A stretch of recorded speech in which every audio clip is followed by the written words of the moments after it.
What's happening, guys? Happy Sunday and welcome to the Dynasty WarZone, the People's Dynasty podcast. On today's show, it's no secret, we're in the middle of rookie season. We're talking rookies, and I have good and bad news. We do not have the man of the hour, but we do have the man.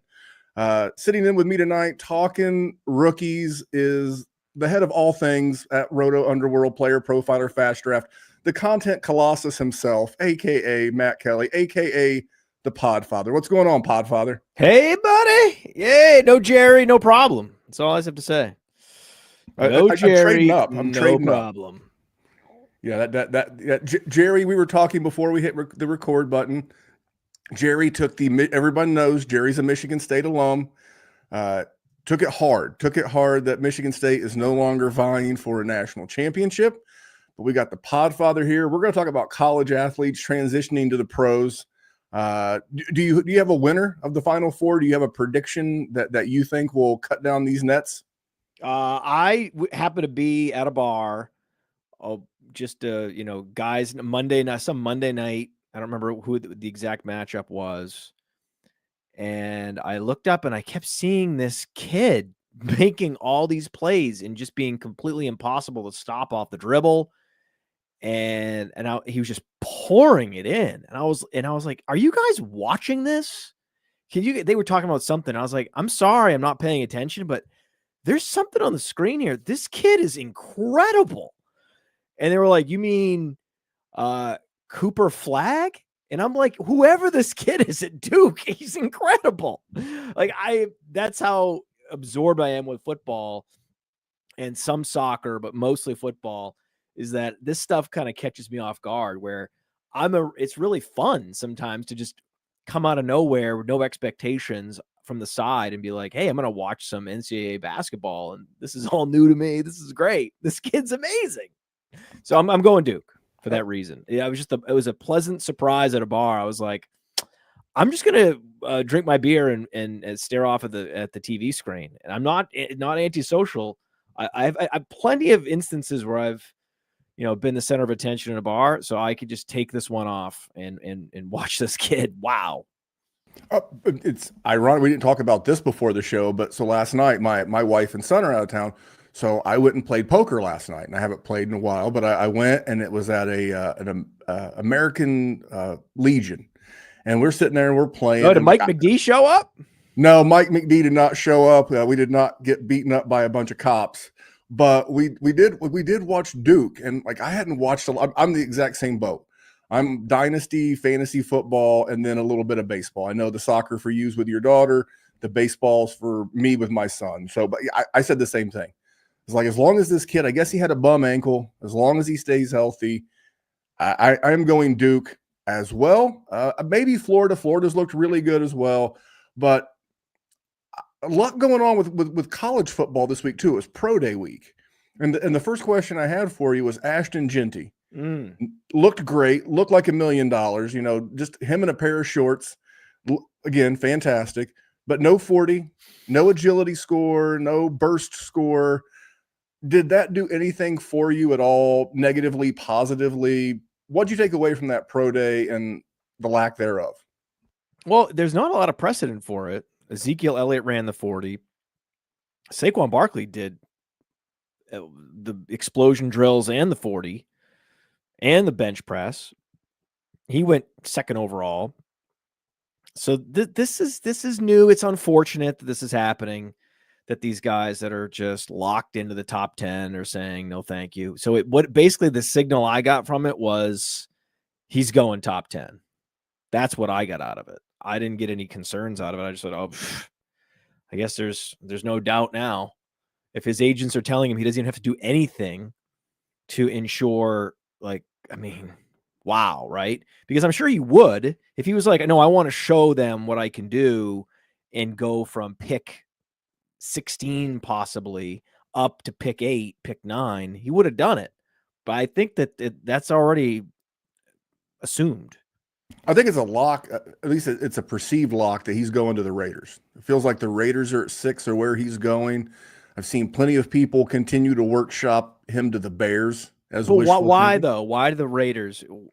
Is it just the preponderance of the mocks that you're seeing, or yeah, it's Dave Jeremiah to Lance Zierlein, or insider information that you have on this? No, I am not one of those pretend Twitter inside information scoopers. I'm just an aggregator. Cody Carpentier does a great job with that, aggregating the mock drafts out there. And it's just, you see it enough. I would be surprised if he went past the Raiders. Why the Raiders? I don't know. I think an elite running back like that is the last thing a championship team needs. Like he'd be a great fit on the Chiefs or I guess the Eagles don't need him, but something like that. I think that's the thing. That's what you're saying, though. If you're the Eagles, you can afford a player like that. Makes a lot of sense. If you're the Raiders, that's the thing. On the surface, it's like they need a running back. They don't have any running backs. They need a running back. Why not? But they're trying to build a franchise from the studs. It just doesn't make any logical sense. So if you imbue some logic onto the front office, they wouldn't do this. They wouldn't do this. Carolina would not do this. You could see the Jets doing it just because the Jets are just backwards. And I could even see Jacksonville doing it, thinking that we have our quarterback. We've invested in a bunch of edge rushers over the years, and so they're so far away. Like the idea, like Theo threw out the idea that the Patriots could take Jeanty, which would just be such a gut punch, unbelievable, right? No way they do that. So many needs. Same thing with New Orleans Saints. They're starting to turn things around. They're starting to, realize that they have to rebuild from the point of attack and then go outward. So, yeah, I think the place that he makes the most sense is the Bears. So I could see him sliding to the Bears, and I think that's probably what his agents have told him. You don't need to run because you're going to go between 4 and 10, and it's a lock. If for some reason I would have had the same issue with the Bears taking him as I did the Jets or the Raiders doing it, except the Bears address their offensive line issues in the offseason. The Bears spent a bunch of money on trading for guards. They signed a free agent center. So the Bears have invested in the right spot. So if they want to make this the centerpiece of their offense to help Kaleb Williams, to help DJ Moore, to help Rome Odunze, I don't have any problems with that. And something I'm not going to have a problem with when I make it to Tennessee this week is the FastDraft app. So let's hear about the FastDraft app, and then we'll come back on the other side. Rookie. It's all about rookie talk in fantasy football right now. So why not go use all that knowledge to do something other than a mock draft? Chris Gimino won $8,000 with just 2 teams last year, and each draft took 5 minutes. That's pretty good ROI. You can start doing rookie drafts for money today on FastDraft. The Origins tournament is live. It is the place to go and monetize your knowledge of rookies and use your favorite player profiler host promo code for a $25 deposit match. Now let's go start drafting faster. And that promo code is WarZone. You use the promo code WarZone at sign up. You'll get a $1 for $1 match up to $50. That's what, 20 drafts, $100, 20 drafts. And here's the best part. I've signed up myself when the app went live.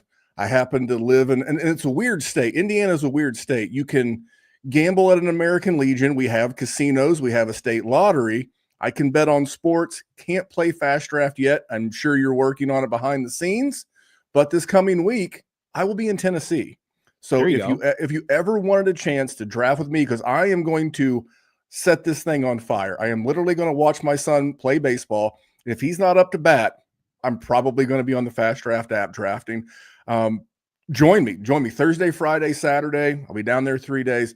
I will be drafting, but for you, because we have you and you have a little bit of inside knowledge of what's going on with things over at the FastDraft app. The Origins. It's all about rookies with Origins. What are the trends that you're seeing? Who's steaming up? Who's cooling down? Share a little bit of the data with us. Well, before I do that, I can give you a little background on what's going on with Indiana. I signed up to do this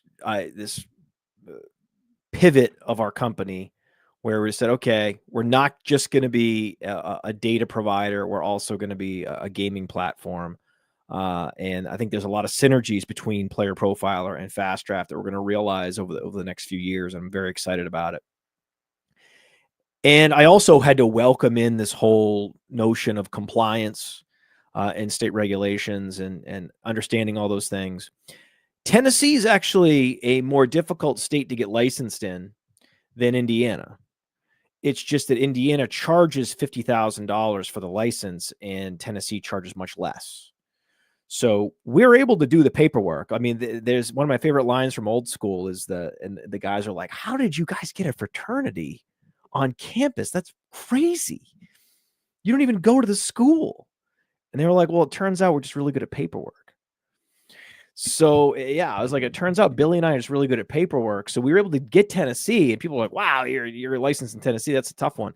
And we're like, no, that's the fine part. It's like, but we're trying to stay lean and try to at least we have to spend a bunch of money to get licensed in Pennsylvania. So we're gonna do that one first, and then we're gonna tackle Indiana. So we'll be licensed in Pennsylvania very soon. Then I think we'll probably be licensed in New York after that, and Michigan after that, and then probably Indiana after that. So that's the order of events, and that's just it's just a liquidity issue where we've $50,000 is a lot of money. All right. Yes. Yeah. So once we do our next round of fundraising, we'll be fine, or we really blow it out this year with the game, we'll be fine. Either way, we'll be fine. But it's just a question of when that actually happens. There is a fast draft. We're live right now. It's Sunday night. We are live, and there is a fast draft Origins tournament that needs one more. So there are 9 people in the draft room. It's 10-person drafts. You draft 6 rookies, the top 4 into your lineup every week, best ball style. That's what Origins is all about. So if you have the app, pop it open, and you can jump in. You can draft instantly.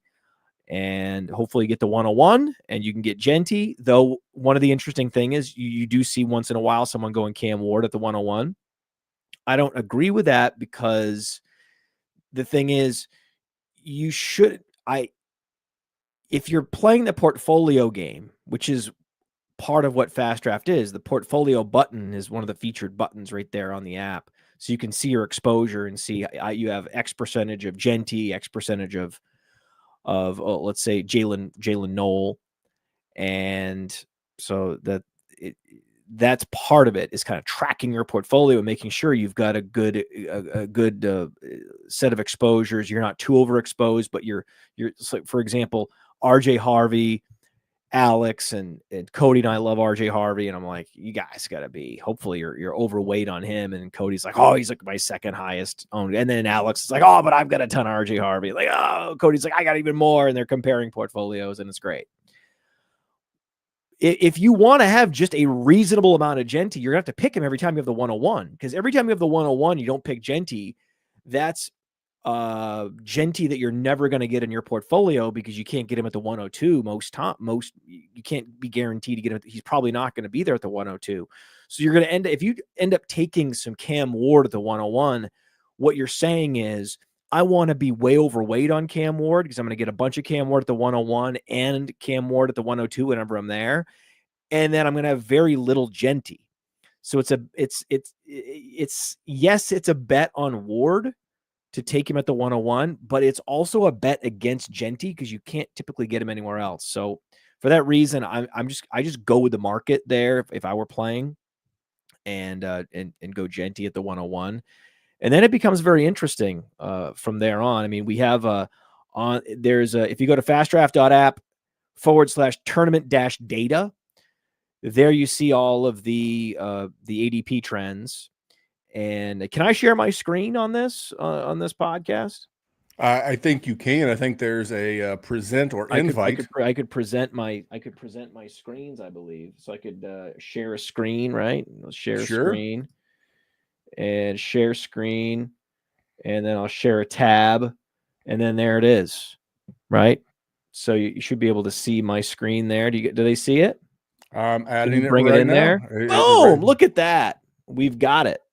Yeah, So right you can there. see with the ADPs, Marion Hampton is right there after Cam Ward. Sometimes Hampton does go ahead of Ward, but that's pretty locked in. Jeanty, Ward, Hampton, a few Wards over Jeanty, a few Hamptons over Ward. And then you see McMillan sliding a little bit. Shedeur Sanders has been moving up a little bit. And the running backs, Henderson and Judkins, have moved down a little bit. I just think that in recent drafts I've seen a little more Sanders going very early, top 5. Don't love it, right? I don't love it. I think that Henderson and Judkins are super safe running backs. Is there any guarantee that Sanders starts week 1? I would love nothing more than for Sanders to be the third man in the New York Giants quarterback room. You got Jameis, you got Russ, and to put Shedeur in there, I think depending on where he goes, because if he makes it past Cleveland at 2, he could fall for a little bit. Maybe the Jets at 7, but if not, the Aaron Rodgers free fall could happen. The guy that I expect to free fall, and I was kind of surprised I didn't hear more of this over the weekend, is Ted McMillan talking about he doesn't watch film. He watches it in the wide receiver room. He's not. That was a bit of a shocker for me. I'm higher on Judkins than Henderson, but I understand why people like Henderson. Well, they're And very similar. Their ADPs are just adjacent there. And I'm interested also. Kaleb Johnson, his ADP has not really moved. I thought after the 40 time was just average that he would move down a little bit, but you have to remember he's really a backstop running back there. After him, it's Burden sliding a little bit. Egbuka. There really isn't a running back that's coming up and seizing the day after Kaleb Johnson. You've got Ollie Gordon, Dylan Sampson, Devin Neal, Woody Marks. RJ Harvey's the guy that would have to, but no one knows where he's going to get drafted. It's hard to know exactly how the NFL feels about RJ Harvey, so it's hard to it's difficult to put your chips on RJ Harvey. So I understand why there's a bit of a running back dead zone or running back void after Kaleb Johnson, because people know that NFL teams like Kaleb Johnson. It's conceivably goes first round, and then if he goes first round or even very early second round, then he becomes very safe. I've seen Matthew Golden sliding into the second round, sometimes sliding behind. I think I saw him go after Colston Loveland in a draft. I didn't think that made a lot of sense. I've seen him go after a bunch of players, and even his current ADP is behind Travis Hunter, and I just don't understand that. Like, NFL teams are going to use him. If there's a year that Matthew Golden's going to produce, it's this year. Now, he could be exposed as not being a good enough technician, but they're going to try to get the ball in his hands. They draft him in the first round. They're going to use him. If he underwhelms, he underwhelms, but it's going to end up being the high watermark of his career if he does underwhelm. And if he doesn't underwhelm and he's great, he's also going to put up huge numbers. So either way, Matthew Golden in this format. Now, that's the interesting thing about Origins is it's not a proper dynasty format. You're drafting these guys for their 2025 production. In most cases, it's the same players you want in Origins are the same guys you're going to want to have in your dynasty rookie draft, because they're going to accrue value if they do well in 2025. You're going to have a handful of Odunzes and a Ricky Pearsall that are quarters you put in the machine that will pay off a little bit later. But mostly, if you invest in a guy in Origins and he does well and he wins you a bunch of money, you will also have wanted to get him in your dynasty rookie draft, like a Bucky Irving last year, like a Tyrone Tracy. Those are good examples. So yeah, Matthew Golden is in particular, I would be more inclined to draft him in this format than a proper dynasty format. I agree. It's almost like a best ball type scenario where you're looking to hit the home runs. Singles aren't necessarily going to win a big tournament format game. like this. I do want to move on a little bit to some of one more thing I'll say though, Sure. in terms No, of yeah, you're good. trends, the Iowa State receivers are moving up. Yeah, you mentioned that the before. Iowa State, they were locked into the third round on FastDraft, and now they're both going second round frequently. It's a very frequent thing. So that's the last thing I wanted to mention. That Can I throw... there's some finally some respect on their names, but it's interesting. They're after the combine, there was a few weeks of delay where people were still drafting off of ADP, and that exploit has started to plateau that people were taking advantage of before. Well, I wanted to ask you about a wide receiver in this class because I didn't see how high he was on that screen that you were sharing, but it's Emeka Egbuka from Ohio State. And I said this last week, and Jerry's head about rolled off of his shoulders onto the desk. And I was like, if his name was Steve Jones and he went to the University of Nebraska, would we think of him this highly? The guy had 2 seasons of 515 yards and then had a nice 1,000-yard season. We have no metrics behind this guy since high school. I don't get the love for Emeka Egbuka. Are you in on Egbuka? I'm not out. I just don't know what I'm getting. And I heard that he's very safe. He's a very safe receiver, that he's got a high floor. That's the analysis on Egbuka. And yeah, I mean, he did run a 4.42. Not bad. Right. Yeah, in high school. So we think he's fast, but yeah, we don't have any other metrics on him. He was, relatively dominant, 1,000 yards, but that's not like, so impressive. Special teams yards, went huge special teams as a freshman. That's a very good sign. And then just sort of leaked production after that. I brought him up. Nothing about him screams, oh, elite prospect. I brought him up because after you brought up Jayden Higgins, because I will tell you right now, when I start doing my dynasty drafts, I'm going to have a lot more Jayden Higgins than I am Emeka Egbuka. I think I'm getting an equally talented guy, a bigger guy. I love everything about Jayden Higgins. So I'm super glad you brought him up. But one of the questions I wanted to ask you is like one of those would you rather. Because last year's class, I almost did it with Odunze. There's been a lot of Odunze talk, so I shelved it. Would you rather have your wide receiver 1 from this class or Marvin Harrison Jr. going into year 2 on your set the lineup dynasty format? Oh, I'd rather have McMillan. Right? Wow. Oh, yeah. I mean, I agree. I could not be more out on Marvin Harrison Jr. right now. I believe. Well, they're both Arizona receivers, right? Well, they're currently plying their trade in the same state of the union, but like the quarterback didn't change. Trey McBride didn't go anywhere. I think that's the number one option. The offensive coordinator didn't change. It's like if nothing changes, then why would it change? I would much rather have. Now, I'm a Luther Burden guy. I am. This class is so polarizing for me. I just can't like get a handle on it because like you can sit there and like spin that narrative of like, here's all the things that I really like and here are all the things that drive me crazy. So I wanted to bring up Marvin Harrison, but are you seeing Tech going higher in Dynasty ADP? I guess I can pull it up. I've got it up right here, right now.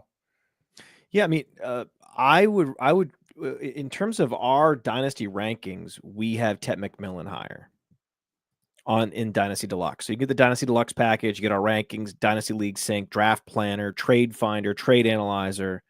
It's all there. So I can just tell you where we have these guys.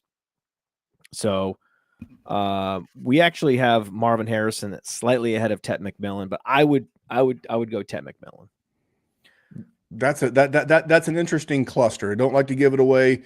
Dynasty Deluxe, if you go all in package, use code WarZone, and that's got a little promo there for you. We'll play that ad later. But yeah, we're still I think the algorithm and the aggregate of the dynasty analysis that's going into Marvin Harrison Jr.'s lifetime value rating.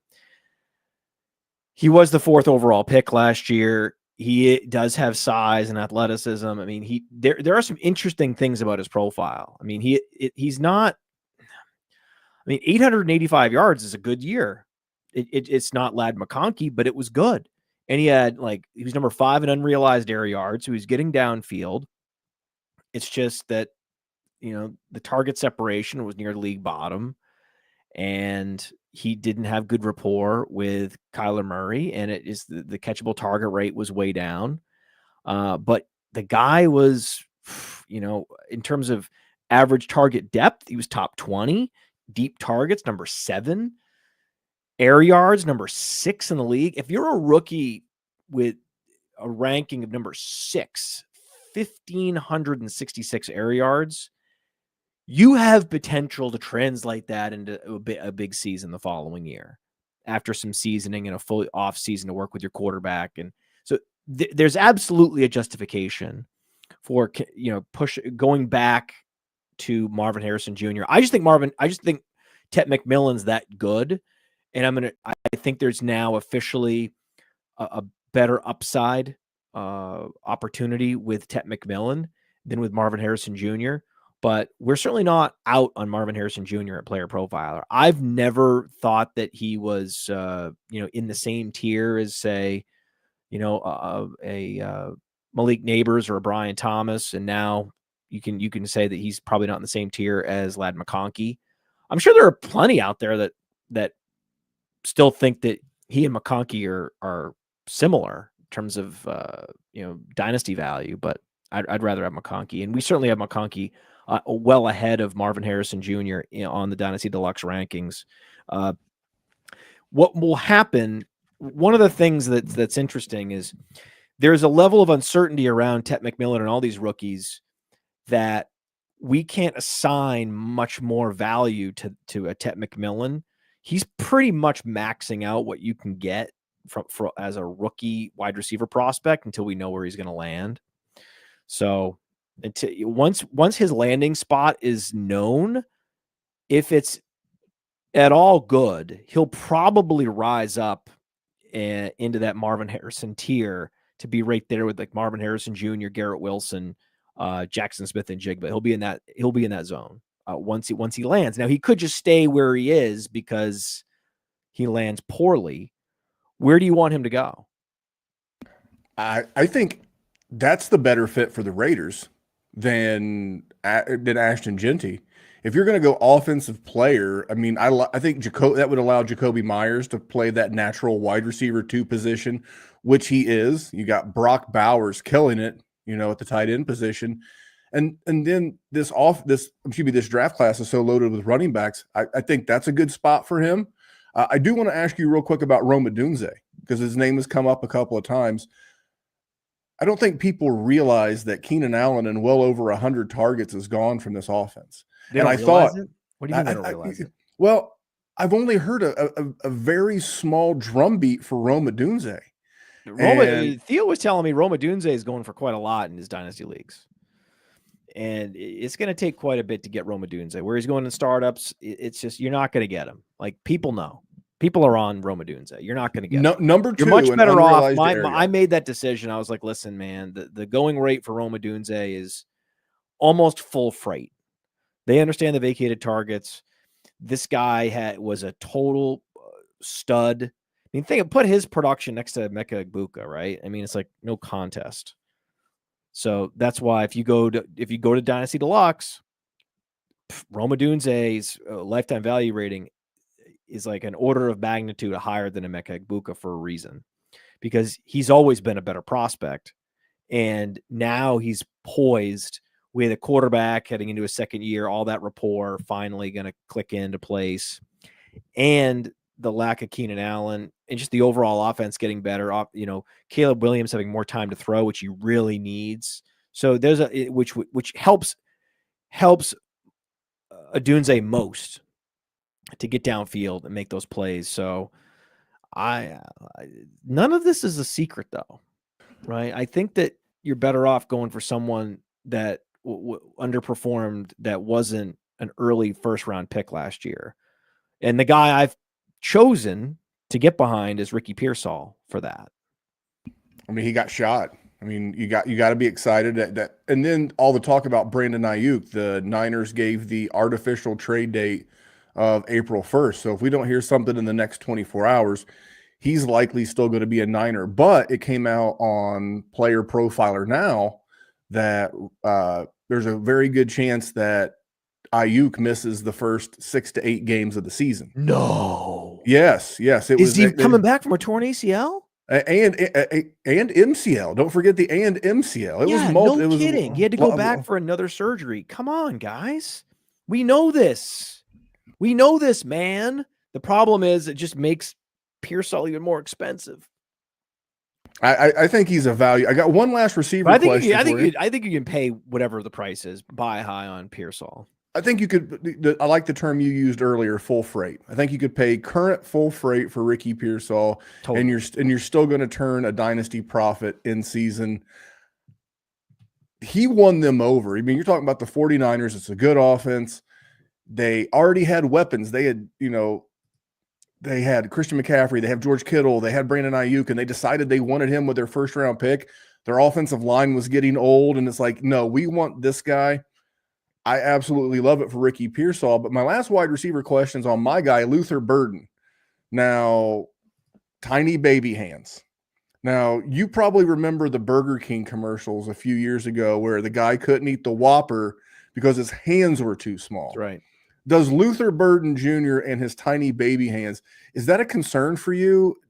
Did it move hand size? I mean, if logically you want more surface area to be able to squeeze the football in traffic, I think it makes sense that there's not a lot of data that says it matters much. It actually matters more for quarterback than for wide receivers. So I think he's going to be okay. I think that sophomore season is the thing that you can keep going back to and being like, okay, this is my guy. But man, this class, dude. This class has lots of warts. I don't know what I would do.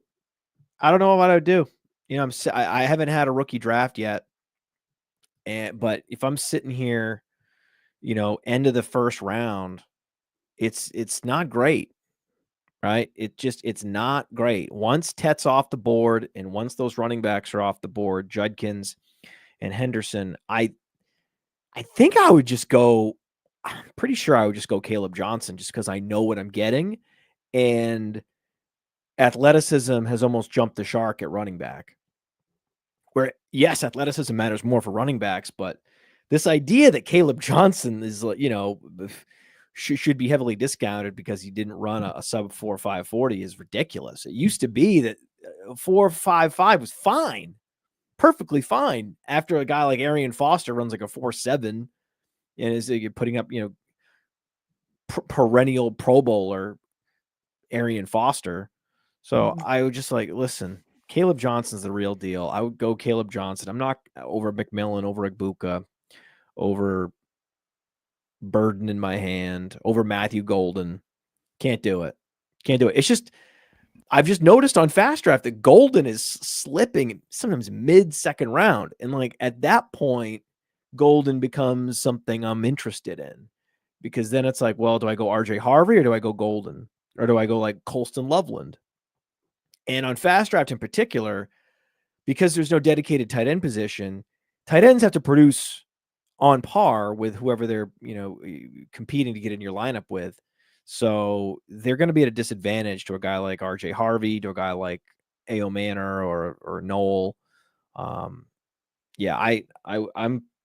I'm just trading back if I can. If I was forced to make a pick, it would be Kaleb Johnson or Tyler Warren in that 7, 8, 9 zone of a dynasty rookie draft. If it's the nice thing is if it's super flex, then you've got at least the 2 quarterbacks are pushing these guys down. So you could get Tyler Warren at the 7 spot, the 8 spot, sometimes the 9 spot. That's nice. Well, for me, I think the absolute floor for Kaleb Johnson's Najee Harris. I think that guy who comes in, they're actually very athletically similar on, if you look at Player Profile or you look at their performance metrics, I think that's his absolute floor. And you're talking about Najee, who's had RB1 seasons, he's had RB2 seasons, but he's just been solid. Boring, Not like the kind of guy that like you show your guy at work your phone and go, look at this dynasty roster. It's got Najee Harris on there. You're probably not going to do that with Kaleb Johnson either. But he's the kind of guy, good size. The 4.5 doesn't bother me. And then the Luther Burden thing, it would only bother me if he went to a place that was like cold or wet, like a Buffalo or Miami, where, gripping the ball, he's probably got strong hands. He's probably doing like the hand gripper thingies. But when your hands are small and you're trying to catch a wet What was football, he doing last year when he flamed out? He had a flamey quarterback. So I'm not blaming it all on the quarterback. Okay. There seems to be some diva with him. And I could literally see him have Don't love it. I never love, unless you prove to be an Antonio Brown level talent, quitting or just giving up on the season because you're not getting yours. That's never going to resonate with me. Don't love it, dude. I love it. I think if you're it's interesting. If you're in Superflex, Sanders is going to go, right? Now we have Sanders much lower in Superflex than most other services. Just because, like, this is not the year to get quarterback, guys. Like, this is the year to lock in Hampton, Henderson, Judkins. You'll be very happy with those picks. You'll be, McMillan, you'll be very happy. And then, if you have the 6th pick, if you have the 7th pick, you'll still get one of those guys. You'll get Judkins or Henderson. They'll fall to you at 6, 7, even 8, because someone might want Tyler Warren, especially if it's tight end premium. Someone will want Egbuka. Someone will want, maybe depending on where he goes, where he gets drafted, Matthew Golden. I mean, he could land perfectly. Matthew Golden lands perfectly. People be drafting Golden over Judkins and Henderson because there's just such a thirst for receivers in Dynasty. So it's interesting, if you're sitting on one of these picks, you can't really trade in Superflex. You can't trade the 107. You can't trade the 108 because those could be Judkins, Henderson, McMillan, depending on how the draft goes. And knowing that Sanders and Ward are going to go a little bit earlier than that. So then if you think about it, if you start going down the board, you're really down to like the 110.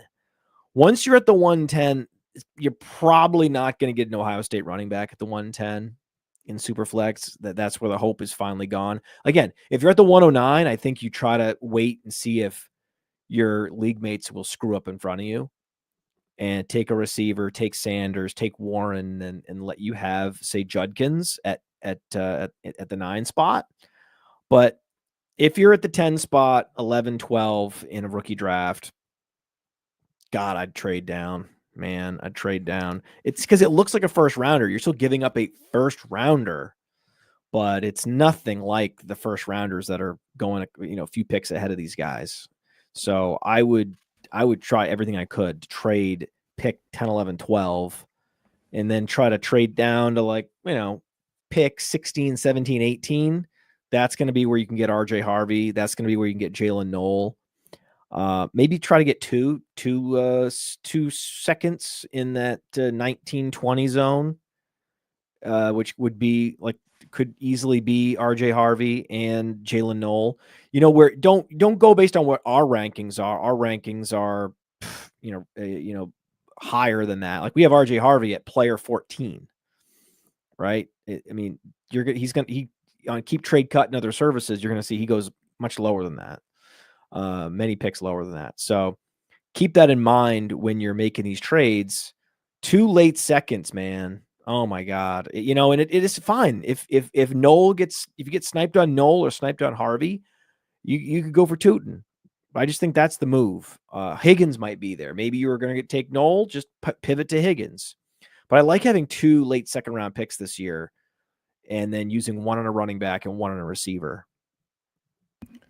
I agree. And that's always been one of my favorite things to do, unless my guy, quote unquote, my guy just happens to be where I'm drafting at 110. Yeah, let me go back and get 204 and 210. That is perfect, especially in a draft where there's not a huge amount of separation between the guys. But I don't even know if you need the 204. I think the 204 might be, you might even want to flip that again. You think you could go back again? That zone is just so pukey. I just don't love tight end. I don't want, that's someone who's interested in Loveland would be targeting that pick. Someone who's interested in Dart would be targeting that pick. You got to think about, Let me ask who would be targeting that pick. Maybe Burden slips.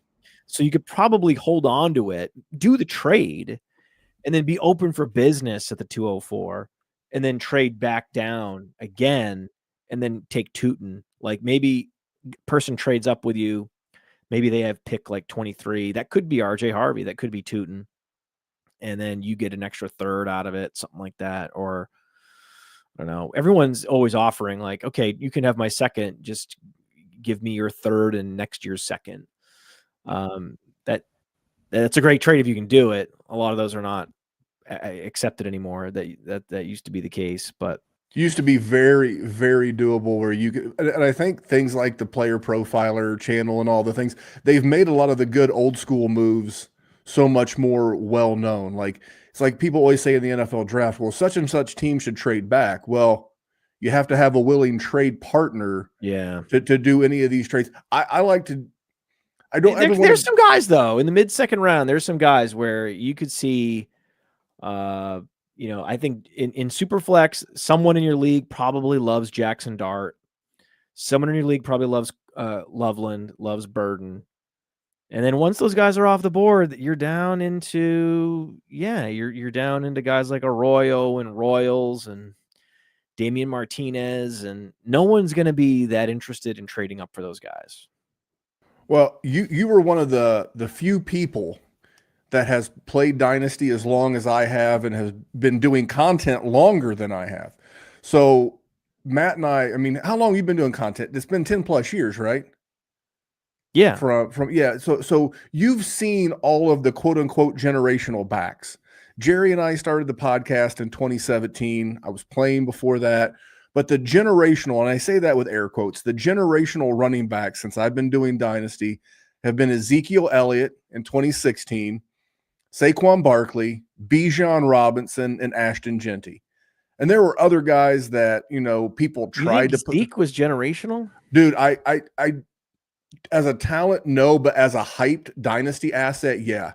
Zeke was the clear 101 that year, and I know that his star has faded as he's been in the league 10 years. But yeah, Zeke coming out of Ohio State was in that conversation. Jamie, by the way, shout out to Jamie Perug.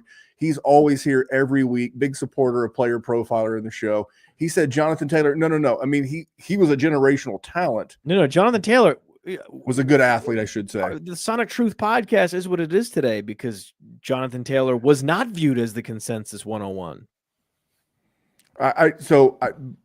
Where do you put Ashton Jeanty amongst those kind of maybe I have too much regard for Zeke, but among that Saquon Barkley, Bijan Robinson, that type of, hey, this guy's the 101, where would you stack rank him amongst those kind of heavy hitters?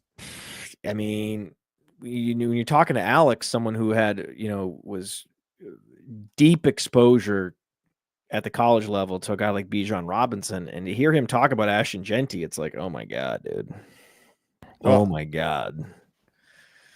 Another level. Just a complete other level. And Hampton would be the best back in most classes.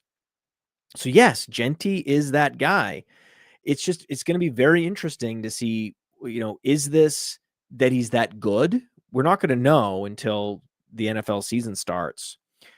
Was it just that the Saquon effect got him drafted in the top 10, or he is that much like the truth? I think it's probably mostly that he's just the truth. And he would have gone to the Bears at 10 had Saquon not happened last year. Now maybe the Bears feel like they need to trade up to get him. Right? I think that's going to be the difference. So, but yeah, he's an easy chalk 101 in rookie drafts. In Superflex, don't do it. Right? Don't get cute and go Cam Ward. This is not the year for that. It's just not the year for that. Cam Ward could easily struggle as a rookie, and at the end of the year, it's like he'll still retain a ton of his value for sure, but there'll be a clear. Jeanty could pull away, and it's hard to see Jeanty struggling. Even if you put him it's like one of these things where, hey, like they put Saquon on the Giants, and you're like, oh, okay, well, he's bound to struggle on this team. They get no talent around him. And like, no, they just fed him so many touches that he got there anyway. So Jeanty's probably just going to get there anyway, no matter where he lands. So yeah, he's the clear 101, and I know you love this class. I mean, everybody even continues to talk about this, and I ask you again because you've been doing this for so long. Does this class, in your opinion, in your a very trusted opinion in this space, you've been doing it a long time, does this class have the potential to compete with the 2017 class? And for those that maybe haven't been playing Dynasty as long, because that's one of the cool things about doing this is you get to interact with people who've been playing Dynasty for 1 year, 3 years, 10 years. And so not everybody has the same frame of reference. Some of the running backs in that class, Leonard Fournette was the 101. Christian McCaffrey, Dalvin Cook, Joe Mixon, Alvin Kamara, Kareem Hunt, James Conner, not super sexy, has had a lot of fantasy production. Marlon Mack had a season. Aaron Jones was in there. Aaron Jones, listen, man, it's going to be very Eckler. difficult. It's going to be very difficult. You should definitely be fading this class vis-a-vis that class, okay? What you're asking for is a huge ask. You're asking for a lot of these day 3 picks, day 2, day 3 picks to be Kareem Hunt and Aaron Jones and James Conner. It's hard. It's a high bar, man. Think about these guys. They're 30 years old. They're all still producing. Except Leonard Fournette. There's like they're still being drafted in like the Dalvin flex 4 game where you just draft 6 guys, top 4 into your lineup. You know, it's a 60 guys get drafted in every draft on FastDraft. James Conner's still getting drafted. Aaron Jones still getting drafted. These guys are still getting drafted. I would be surprised. There's no way. There's no way you could possibly project that. Leonard Fournette had huge years. He was a league winner a couple of years. So it's very tough. Very tough. Could it be competitive with this class? Yes. Yes. Very possible. At the highest end, top end, you'd need a bunch of hits from, you know, guys like RJ Harvey have to hit. Guys like DJ Giddens have to hit. And some of them won't. Some of them will have ball security issues, and some of them will have just different problems, injury problems. Jarquez Hunter. There's so many guys. And you can see them on FastDraft too. You could see that the running back thirst is going up on FastDraft. And so most of the guys in the 80, when you look at the ADP trends, a lot of the guys going up are running backs. People are starting to get wise to the running backs. And they're like, do I really want to draft Harold Fannin here when I can get DJ Giddens? That doesn't make sense. I'm going DJ Giddens. So it's very possible for the guys that are down the board a little bit to hit, whether it be, you know, Raheem Sanders, and for guys like Jayden Blue to get roles on teams and produce, and then for Jeanty to carry the class on his back. I mean, it's possible. It's possible. I mean, you have to have a Christian McCaffrey come out of this class to compete with that class, and that's probably gonna have to be Jeanty. And then Hampton is so good, and then Kaleb Johnson is so good. So you can see Kaleb Johnson, he's going to be what he is. He's going to be a very solid between the tackles touchdown scorer and primary back in the league for a long time. Hampton could be a superstar with Jeanty. And then the wild card is you'd need to get both of these Ohio State backs have to hit. You really need the Ohio State backs to hit. Well, that's why I asked the question, because I compare it to the class of 2017 out of respect for how good it is, because this is they have a lot of work. 18. It's more like the Saquon year. Okay, but that year had Nick Chubb. Yeah, right. So you got Kaleb Johnson could be Nick Chubb, or Judkins actually maybe a better example of the next Nick Chubb. That is Judkins' comp on Player Profiler is Nick Chubb. Yeah, when I saw that after the combine, as all that went up on the site, I was like, that just made me fall in love with Judkins even more. You were there. You were at the combine. Right. Did he look like Nick Chubb to you? He had on like a sweatsuit like type thing, whereas O'Marion Hampton was wearing a t-shirt that looked like it was painted on. So it was, you're trying to understand the frame of reference you're trying to work with. once I saw that comp, like I didn't see that in college, I went back and looked for it. And then I went back and looked at Nick Chubb. I love Judkins, and I'm looking like, I think he's the perfect guy for Dallas. I think he's the perfect guy for Dallas in the second round. Yeah, sure. I don't think he makes I got another idea. Okay. A way we can improve the running back class. Have Savion Williams change positions. Get Savion Williams to go full Cordell Patterson. And go slash? Like a slasher. A slash? A slasher running back. All right. Well, I've got a couple of rapid fire questions. I want to know, who's your guy? Who is the guy that you're not leaving your rookie drafts without? Like, this is my guy. I'll go up a half a round. I'll trade back into the second round. Who is the PodFather's guy that he wants on as many dynasty rosters as humanly possible in about 2 months? A rookie. Of course, yes, a rookie. Yeah, I mean, I keep saying it. I know I don't know how many people have listened, how many podcasts that I've been on. I've just been on a lot of podcasts lately.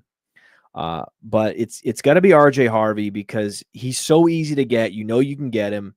Any pick you have in the second half of the second round, you're going to be able to push the button on RJ Harvey and get a guy that everyone I know that knows football loves this guy. That he's super explosive, that he's a great receiver, that he plays bigger than his size. And you have that consistency where the guy has scored, what was it, like 43 touchdowns in his last 2 seasons, caught 40 passes in his last 2 seasons, 22 as a redshirt freshman. Not that it matters. He was so old at the time, but still impressive stuff. And this guy, I think this guy's impressive. You're going to have RJ Harvey's going to have to be Aaron Jones. Travion Henderson's going to have to be Alvin Kamara. I mean, for this class to be the 2017 class, everything has to just all line up exactly right. Chubb and Judkins and, Kaleb Johnson and James Conner, like the whole thing, everything has to, there's just no way it's going to happen. So RJ Harvey has to be like, but he is, man. He is Aaron Jones. He does look like a bigger Aaron Jones. He plays a little bit different because the comp on Player Profiler is Chase Brown. I think that's going to be a good example of his play style, but he's just a more seasoned Chase Brown. And when everyone else is going tight end, when they're targeting Arroyo, when they're targeting Dart, even Milrow in rookie drafts, Superflex especially, RJ Harvey is just going to be so attainable. He's a guy you can absolutely pencil in, make sure you get him. And then Jaylin Noel on the other side. Jaylin Noel just has the dog factor, has all the athleticism and the production together. So he's clearly translating that athleticism into production. It's a discount version. This is like the discount Brian Thomas, Malik Neighbors is what you're getting in Noel and Higgins. And in this situation, Noel is the discount Neighbors. It is. I mean, they were just both really productive at a school like Iowa State, and then they both exceeded expectations with their athleticism. The more you dig in, you look at the Breakout Finder app. It's like, oh, look at the teammate score. Look at this. These guys can really play football, and there's I think a high probability he ends up just being better than Burden. He has less red flags on his profile than Burden does. He's a more dynamic player than Egbuka is. Like, other than McMillan, I know it sounds crazy, but I'm like, who's better than Noel? And why am I drafting these guys? It doesn't make any sense. I'm going to draft a receiver that's not named Tet McMillan in the first round when I can just trade back a full round and get a guy like Jaylin Noel. I don't know. I'm really interested to see where Noel gets drafted, because I would love for the NFL to figure this out, because I think it's like a puzzle that can be figured out, right? It's like you're on the river and a bunch of teams are bluffing, and someone's just going to call the bluff and be like, listen, I know you guys think that these Iowa State guys are hitting the second round. They're not. We're going to call it. Like, And there's so many, all the good teams draft at the end of the first round too. That's the best part. It's just so embarrassing when a Keon Coleman goes to the Bills and doesn't produce. And it's like, oh God, dude, get out of my face if you're not going to produce with no excuses, right? Like obviously Ricky Pearsall had excuses, but you've got Baltimore at 27. You got the Lions at 28. The Lions need another receiver. You've got the Commanders at 29. You've got the Bills at 30. Oh, the Bills need another receiver. They have to just go right back to the well. It didn't work out with Keon Coleman. They have to go back to the well. Right? There's just so many great. Oh my God. Even the Eagles. I wouldn't even hate that. This is Dynasty. You have these guys for their careers to be the heir apparent to AJ Brown in Philadelphia. One of AJ Brown or Devontae Smith is going to have injuries. And if that guy, if Noel produces while, one of those players is nursing a high ankle sprain, then that's all Dynasty Leaguers need to lock onto in order to assign a value to those guys. There's just so many exciting landing spots. The Green Bay Packers don't have an alpha receiver. Josh Jacobs said so. He was on a podcast and said, we have a bunch of wide receiver twos, and he had to run it back. So they're starting running if I'm the Minnesota Vikings and Golden is off the board, so you're not going to, the draft is going to save you from making that Golden mistake. And you're looking at Egbuka, you're looking at the NFL has been known to do this to hey, we're going to evaluate this properly. And we're not just going to take the guy because he went to Ohio State. Once upon a time, they did this to their detriment and faded Jackson Smith-Njigba into the teens, which was a mistake because he, didn't have that alpha profile. And so that's what happened. And it ended up being a great pick by Seattle. I don't think Egbuka is Jackson Smith-Njigba, man. I just don't see it. And I think most years I'm surprised that there's not more mocks that have these Iowa State receivers higher and in some cases leaking into the first round. They just scream the athleticism is something that these NFL teams will often overvalue for wide receivers. And if they're going to give you the athleticism and the production with all kinds of target competition in an offense that isn't known for being a prolific pass attack, I don't understand. I fundamentally, I will be surprised if they both make it into the second round. I just have some faith in the NFL teams keep getting better and better. Their front office evaluation skills keep getting better and better. There's going to be a front office, especially the better front offices are picking at the end of the first round. One of these savvy front offices is going to know what they have in these Iowa State receivers and be able to pick whoever they want, the best of the two. And I think the best of the two barely is Noel. I'm right there with you. I'm a Higgins guy. Higgins would be my answer to this question. And a team that Noel. Yeah, I think you're right. In terms of if you had to pick an NFL teams, what are they looking at? Doesn't Jayden Higgins look like a first round pick? He does, but I'm all about fit. And I know people are going to say, but Memphis, they just traded for Deebo Samuel. Let Noel wind up with the Washington Commanders. And if people want to use if someone want to use the Deebo Sanders argument, the Deebo Samuel argument as a reason to fade a wide receiver landing there, I will take that discount. Houston, Nico Collins, we like Christian Kirk as a free agent signing. That's an offense I don't mind being a part of. There's a ton. Oh, man. Higgins to Washington is so perfect because he can just play X, and then they can move McLaurin to flanker. McLaurin can play every position at a high level. And then if they move him to flanker, if you imagine on the right side, a bunch of these 11 personnel where Deebo and McLaurin are working off each other on the right side, that would be a beautiful thing. That'd be a beautiful thing to watch. I don't know how much Deebo has left. I suspect Deebo is not drafting him in fantasy this year. I've seen too much. I've seen too many of these guys that are yak guys that their lower body is not what it was. And then that's their whole game and it's gone. So it's very possible that he can squeeze out a year of mid-level sort of yak efficiency and still show flashes of the old Debo and help the team. But I think he can also contribute to just helping McLaurin take a little bit of the pressure off McLaurin. And then Higgins would further take the pressure off by being able to functionally play X at 6'4", 215. I think that would be awesome.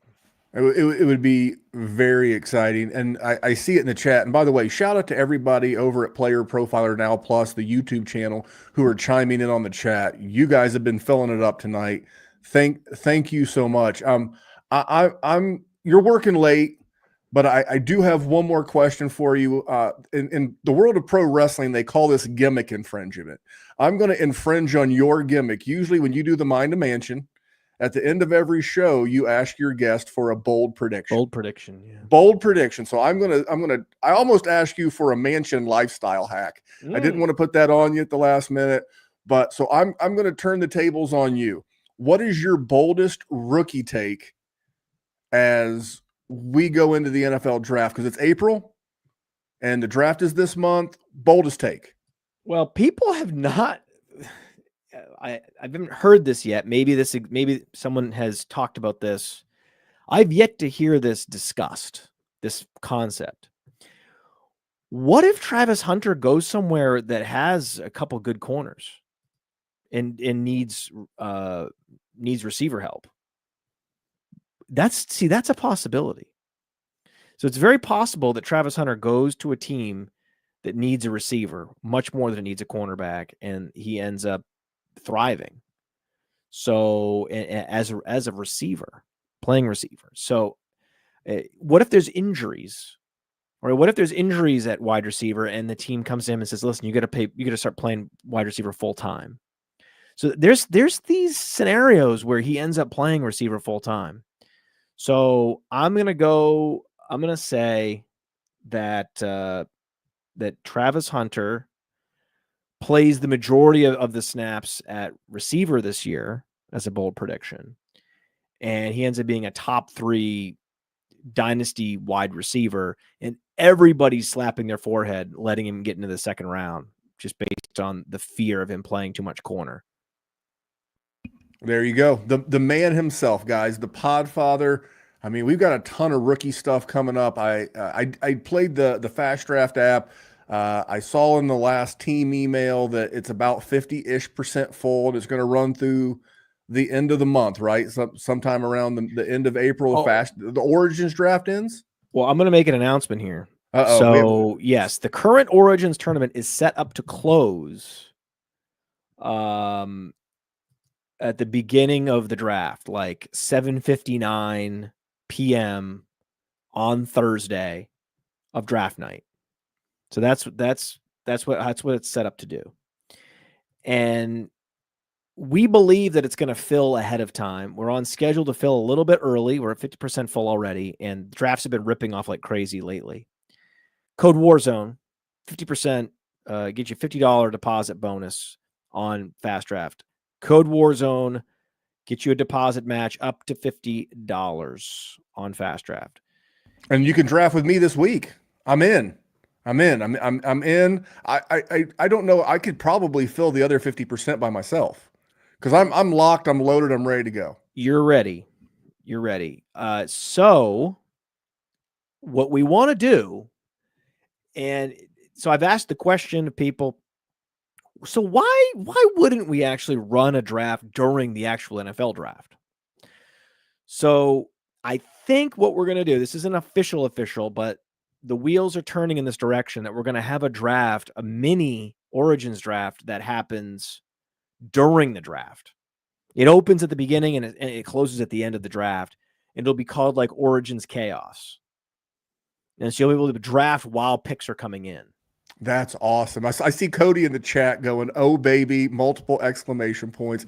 I'll put it up on the screen for those watching on Player Profiler Now Plus on YouTube. Yeah, Cody, I'm with you. Now I got to figure out, how do I make it to Cincinnati during the NFL draft? Because you guys were kind enough to invite me back to the draft house this year. I can't get away, but that's awesome. I hope you make that definitely happen. People want it.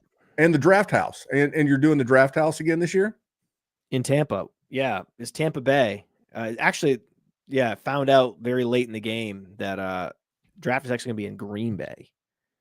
And I had already, I thought it was Tampa Bay. So I had the Bays wrong. And I got the house in Tampa Bay instead. So it's a huge screw up. So we're not going to actually be at the draft much. I think Anand's still going to be at the draft. So we still got credential for Anand. I think he's going to make it.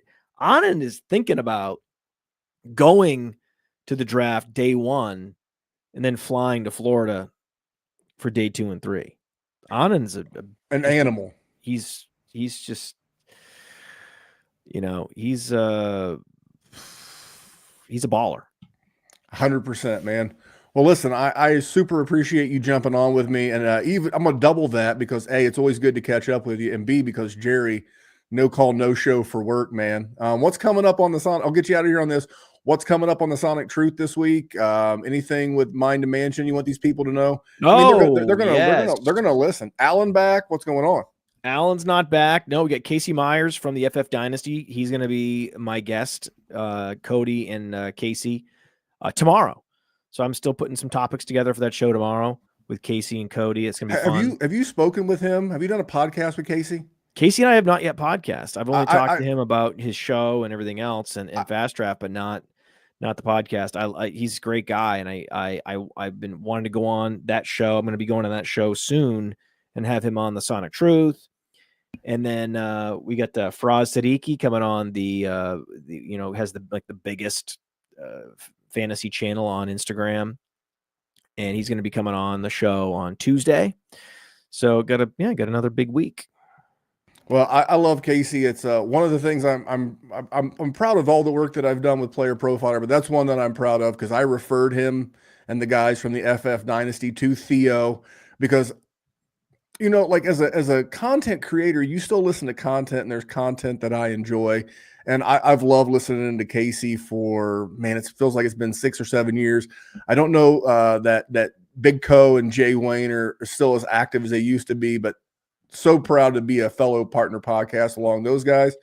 And I thank you, sir. Another bold prediction. Tyreek Hill doesn't play a snap for the Dolphins. Okay. And Jaylen Waddle has a career year. Okay.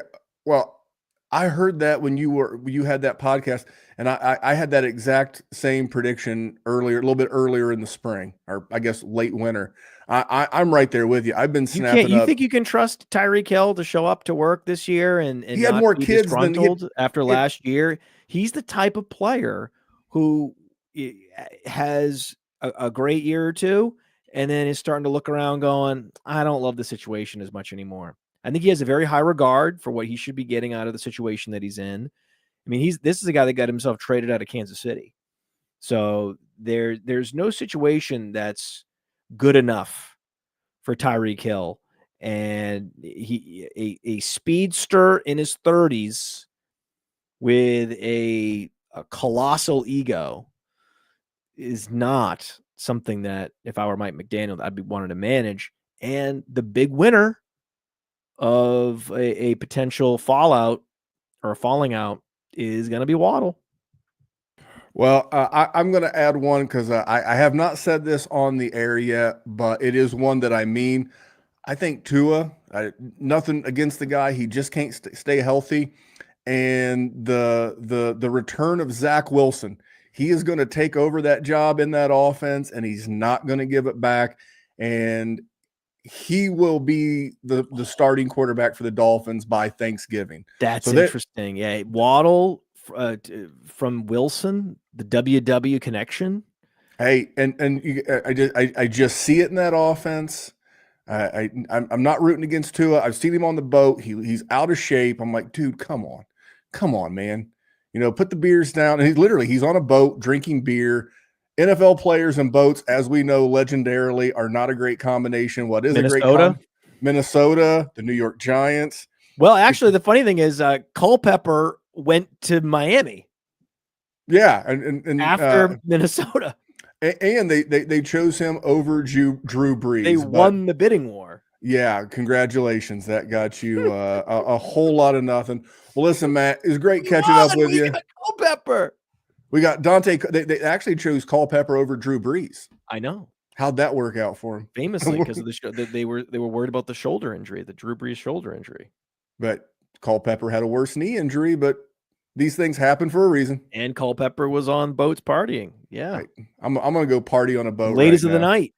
Hey, you gotta watch those ladies of the night, especially if you're hanging out with Alan. I mean, Tua, man. Yeah, Tua, this is a volatile situation. And the one player, the least volatile player, the player that's actually been producing in different ways throughout his career, except for last year in Miami, has been Waddle. It's interesting that you could have a tumultuous situation be what can revive a player's career, that he could be the one steady force in that offense, in that passing game in particular. And you see a lot of the reclamation project quarterbacks. You thought there's no way Darnold's going to be back in the league. There's no way Baker Mayfield can be a productive starter. Can't see it. No way. Can't see it. Why not Zach Wilson? I mean, he hasn't just faded off into the night like Josh Rosen. I think he's still frisky. You know, he is following that Sam Darnold playbook. Whereas Sam Darnold, he bounced around. Sam had to stop at two really bad organizations. He went from the Jets to the Panthers, and then he spent a year in Denver, the same way Sam Darnold spent a year in San Francisco with the 49ers. Got the opportunity with the Vikings, made the most of it. That could be our boy Zach Wilson. And I got one last thing. Okay, so wait, let's just make sure people know. Okay, yeah. Super flex trade targets. Uh-huh. Jameis Winston's not dead yet. We'll hear from him again. Nope. Daniel Jones is going to start more games than Anthony Richardson this year. I live in Indy. I hope you're right. Zach Wilson, for sure, is going to play some games this year and could be this year's Sam Darnold. So you don't want to be trading for Sam Darnold in Dynasty. You want to be trading for Sam Darnold last year or before heading into last year. You don't want to trade for him now. That would be a big mistake. You want to trade for who's going to be the next Sam Darnold. We have a bunch of different candidates. It's pretty exciting. Well, I'm going to drop the mic on this one. I'm going to take your bold prediction. I'm going to combine it with one and get out of here. We're going to say Tyreek Hill gets traded, don't know where, going to get traded somewhere, and the Miami Dolphins are going to use pick 48 to draft your boy Noel out of Iowa State to replace him, to go along with Jaylen Waddle. It's not a one-to-one replacement, but that's what we're signing up for. Matt, you are the damn man. I appreciate you jumping on. And I'll be back next week. If Jerry's sobered up and back to work, we'll have him here. And if not, I'll find another guest. But Matt, man, thanks for joining us. And on behalf of the PodFather, we're just trying to make the world a better place for fantasy football. See you next week, guys. From the PodFather to you, I deeply appreciate you tuning in. And many ask, what can I do? What can I do to help support the hosts, the research they do, the production costs? Go to playerprofiler.com, Dynasty Deluxe, World Famous Draft Kit, Rankings, DFS Dominator, and of course, data analysis. Subscribe to any one of those, and you support all of us and take Player Profiler to the moon.